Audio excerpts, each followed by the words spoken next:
বল্টু, তুই এই বছর অনেক ভালো কাজ করেছিস, তাই কোম্পানির তরফ থেকে তোকে 10,000 টাকার চেক দিলাম।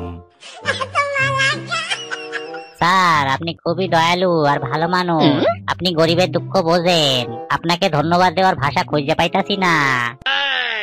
আরে ঠিক আছে ঠিক আছে, আর ধন্যবাদ দিতে হবে না, এভাবেই মন লাগিয়ে কাজ করতে থাক, তাইলে সামনের বছর চেকটাতে সাইন করে দেব। হাল আর পুত, তোর চাকরির গোষ্ঠী কি লাই।